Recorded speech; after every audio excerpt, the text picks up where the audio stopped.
launch a budget iPhone SE 2, release date, price. Insider information that Apple is planning to release and present the SE 2, periodically appeared since the spring of this year, but it was not confirmed in practice. Insiders were confident that the device will be shown at the presentation in October. However, surprisingly to the public, SE 2 did not appear on the shelves. Recently, the new users again talked network users. According to insiders, SE 2 will be presented in March 2019, and it should be on sale by the end of spring of the same year. By the way, most likely, it will be budget. But, it is worth noting that for Apple the budget has a slightly different character. The price for the device will be about $500. For this money, you can buy a flagship Chinese smartphone from Xiaomi, which can compete with the iPhone XS Max itself. This gadget should compete with the cheapest model presented this year, iPhone XR.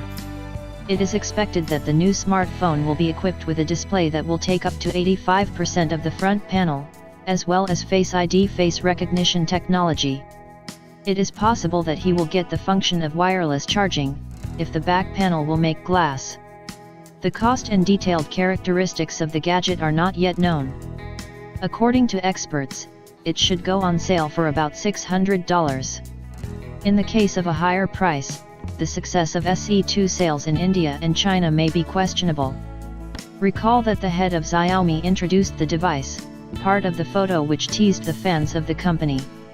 As it turned out, this device was a headset for karaoke, which consists of headphones and a microphone. About the price and release date, while nothing is known, so it remains to expect an announcement. Earlier, No reported that the flexible smartphone from the Samsung Galaxy F will receive as many as 2 batteries. Apparently, the company has not been able to ensure that the battery is bent along with the smartphone. It is worth noting that cases of smartphone explosions have already been, and they are associated with Samsung smartphones. No wrote that Apple was sued for deceiving users. Judging by the lawsuit, the Apple Corporation used the dark wallpaper during the announcement of the iPhone XS Max and iPhone XS so that the photo frame in the display was invisible. The lawsuit alleges that in this way the Apple company is deceiving users. Let's see how Apple tries to get out this time.